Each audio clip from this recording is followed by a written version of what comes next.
Hi there, it's Catching from 3Ps. Thank you for joining me.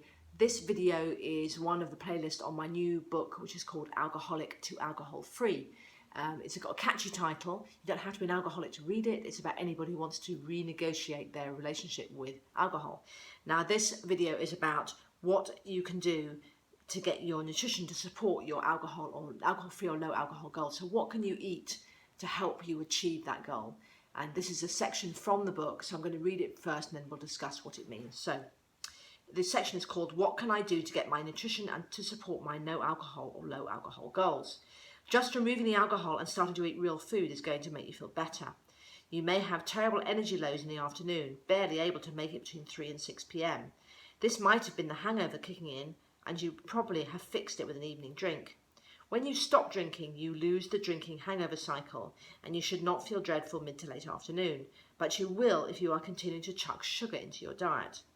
If you follow the advice in this chapter, you will see the following benefits: stable energy levels and mood, less feelings of aggression, overwhelm and tearlessness, less mental fog, better skin, you get the glow on the outside to match your recovery on the inside, and if you suffer from thrush, fewer or no attacks.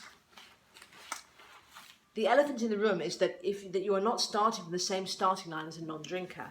So generally, healthy eating advice is not enough.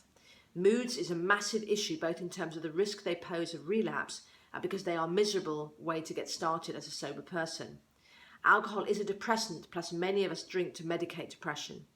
When the brain is getting all it needs nutritionally and there are no alcohol or drugs or caffeine interfering or taxing the brain is making neurotransmitters using our nutrition. These neurotransmitters, mainly from protein, regulate many things, including our moods and behaviour. If there are imbalances in neurotransmitters through poor diet or the disruption that alcohol creates, this will affect your mood and behaviour and trigger cravings. So, what can you eat? What you eat can help or make it much harder to stay away. A general healthy eating program is not going to cut it. It does not prioritise brain processes to help mood or the extra help you need to repair organs that have been coping with too much alcohol. So, next heading is food to support your emotional balance. Apart from cravings, and we have looked at nutrition to help you avoid those, the thing that most drinkers worry about most is how they will cope if they don't have their friend alcohol. They see alcohol as helping them calm down, relax, pep up, be happy, be creative. Fill in the links to your own story. If you kick the crutch away, how will you cope? Well, first, no one died of an emotion.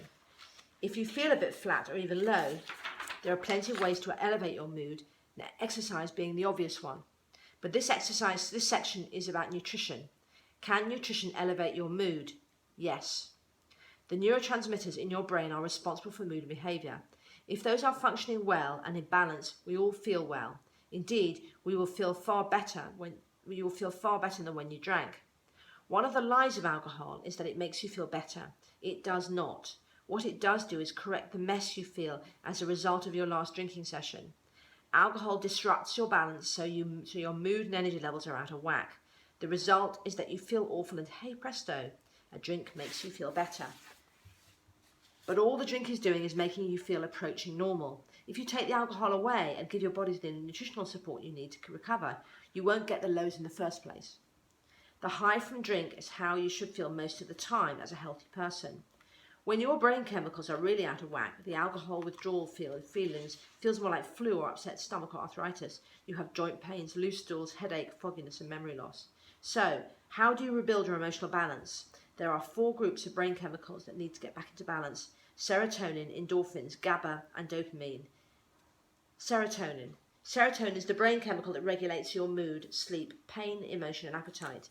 It also influences self-control, impulse control, we need that one, and the ability to plan ahead. Low serotonin level leads to sugar cravings and caffeine cravings, anything to pick yourself up. Research from 2010 by Ganton Lewis provides the link between simple carbohydrate and the release of serotonin in the brain.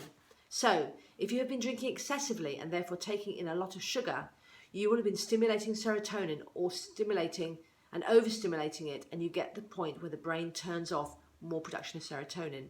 When you stop drinking and thereby tipping sugar into your system, your serotonin drops and you feel low.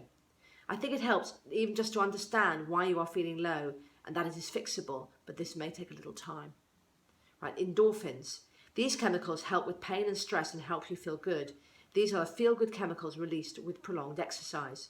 As with serotonin, alcohol disrupts the metabolism of this chemical and binds to the site where endorphins would bind. The body thinks you have had enough endorphins and switches the production off. When you stop drinking, alcohol comes out of the body and the endorphin sites are bare. You feel low and cravings that you will have give you a rush, particularly sugar. Without the endorphins, you feel overwhelmed and teary. Do you know that feeling? There is one other effect of low endorphin levels, lowered immunity. The immune cells in your body have endorphin sites. These cells can't function properly without them. The result is that you are prone to infection, viruses, cancer, and autoimmune diseases. Happy days. GABA. Sorry, I moved the page. GABA is a relaxation chemical in the brain. Mental relaxation rather than emotional relaxation. Serotonin does this job. It is described as natural Valium. If you used alcohol to relax, perhaps medicating with alcohol for anxiety, low production of GABA is something to watch out for. Dopamine and other catecholamines. These chemicals are energizing. You need them for focus and alertness. Now here we go. Recovery foods for your neurotransmitters. So having gone through the chemicals in the brain, which most affect food and emotional well-being and pretty much show that alcohol will have messed them up. What can we do to get balance back as quickly as possible when we take alcohol out of the system? The first point is that all neurotransmitters we have discussed are made of protein, so you know you need to be eating enough protein. Next, you need to take out of your diet any other chemicals which are messing up your neural balance, so principally nicotine, sugar and caffeine. Sorry, but true. Third, you need to make sure that you are ingesting the right fats, omega-3s. Some specific steps you can take to target particular neurotransmitters. Serotonin. Make sure you have enough tryptophan in your diet. So eggs, turkey, sesame and sunflower seeds, kelp, bananas, almonds, pork, shrimp, wild game, chicken, tempeh and milk. Make sure you have some carbohydrate with these foods, as you need the carbohydrate to transport tryptophan across the blood-brain pathway. Try St. John's wort, which can increase the serotonin activity. Get enough light and use full spectrum bulbs to mimic the sun. Blood sugar and hypoglycemia. This is very likely to be something that you need to address. The good news is diet is the solution. Hypoglycemia means low blood sugar, often in reaction to a release of sugar in the blood from food eaten.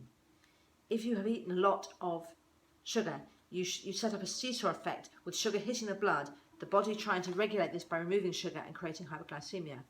Hypoglycemia is not a good state to be in because it leads to energy and mood swings. It taxes your pancreas, where insulin spikes risk type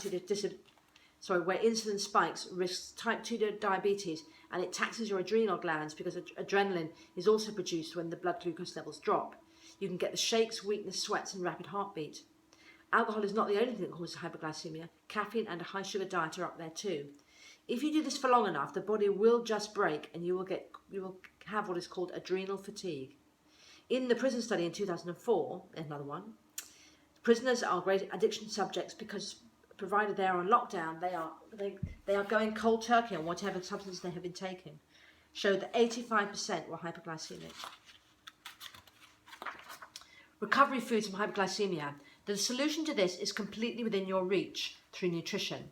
If you have been eating irregularly because of alcohol, now you need to get a grip and set a regular eating pattern. 3 meals a day plus snacks. Simple carbohydrates, so sugar and refined carbohydrates are no-nos. Protein and fat should be in every meal and snack. No skipping meals. And that's it. Okay, there's more in here about what you should and shouldn't be eating. So, what that's talking about is how you support your mood, because if you have been drinking, often you drink to overcome feelings, and those feelings may be feelings of anxiety and of in general lowness. So the fear, of course, for you is if you take alcohol out, you're going to feel those feelings. You don't want to feel those feelings. Well, the good news is that from a nutritional perspective, you can actually support positive emotions and make it less likely you're going to feel low.